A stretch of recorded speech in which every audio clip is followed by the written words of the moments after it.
Şuşa, Ermənistan silahlı qüvvələrinin qazandığı ilk hərbi əhəmiyyətli qələbə məhz bu şəhərin işğalı ilə oldu. Şuşanın işğalı və ya dağlarda toy adı ilə tarixdə qalmış bu işğal 8-9 may 1992-ci ilə təsadüf edir. Əslində Şuşanın işğalı üçün ermənilərin hərəkətliliyi özünü aprelin 27-sindən göstərməyə başlayır. Yerləşdiyi ərazi, mühüm strateji və tarixi coğrafi mövqeyi bu şəhəri keçilməz qala kimi xarakterizə etməyə imkan verir. Qarşı tərəfin aldadıcı manevrləri və mütəmadi hücumları şəhərin müdafiəsini daha da daraldır. Şuşa uğrunda gedən döyüşlərdə tərəflər arasında qeyri-bərabərliyin mövcud olması vəziyyəti qəsbkarların lehinə dəyişir. Şuşa uğrunda və ətrafında baş verən döyüşlər nəticəsində 480 nəfər həlak olur, 1860 nəfər isə yaralanır. Şəhərin qəsb olunması ilə 22 min nəfər öz yurdundan didərgin düşür. 2020-ci ildə Azərbaycan ordusu böyük şücaət və əzmlə tarixi torpaqlarımızı işğaldan azad edir. Şuşa zəfəri isə tarixi qələbənin önəmli simvoluna çevrilir. Tarixi faktları danmaqla, olayları göz ardı etməklə məşğul olan Ermənistan və havadarları bugün rəsmi Bakının ədalət mühakiməsi qarşısında tab gətirə bilmir. Bakı Hərbi Məhkəməsində davam etdirilən məhkəmə prosesində separatçılar Şuşa əməliyyatı ilə bağlı etiraflar səsləndirir. Araşdırmalar nəticəsində məlum olub ki, Şuşanın işğalı barədə hazırlanmış plan Vazgen Sarkisyana, yəni Ermənistanın birinci müdafiə nazirinə təqdim edilib. Onun plana razılıq verdiyi məlumdur. Əsrin məhkəməsində ədalətin gec-tez bərqərar olacağının fərqinə varanlar son mənzillərinə dək gizli saxlamaq istədikləri məlumatları bu dəfə gizlədə bilmirlər. Ermənistan silahlı qüvvələrinin general-polkovniki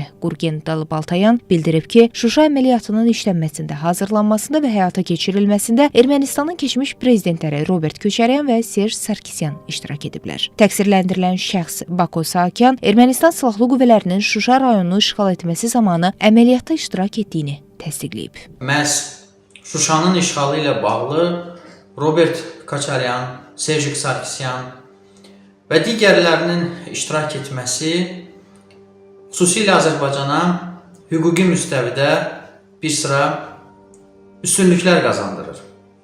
Və heç kimə sir deyil ki, Qarabağ klanında və separatçılıq dalğasında yer alan şəxslər burada etnik təmizləmə, talançılıq, soyğunçuluq, torpaqları mənimsəmə və digər cinayətlərə imza atıblar. Hesab edirəm ki, qarşıdakı dövrdə həm Azərbaycan xalqına qarşı misilsiz cinayətlər törətmiş şəxslərin beynəlxalq axtarışa verilməsi və onların ədalət mühakiməsinə cəlb olunması prosesini biz izləyə bilərik. Təhlillər göstərir ki, bu fakt və etiraflar fonunda rəsmi Bakının Ermənistana qarşı haqlı təzminat davası açması üçün hər hansı ciddi əngəl qalmır. Bu Azərbaycana da hüquqi əsaslar verir ki, Ermənistandan təzminatlar tələb etsin, Ermənistan beynəlxalq məhkəməyə versin, həmçinin Şuşa əməliyyatında iştirak edən erməni zabitlərinin, komandirlərinin beynəlxalq tribunala verilməsi və yaxud Ermənistandan tələb edə bilər kimi hüquqi bir proses yaranır.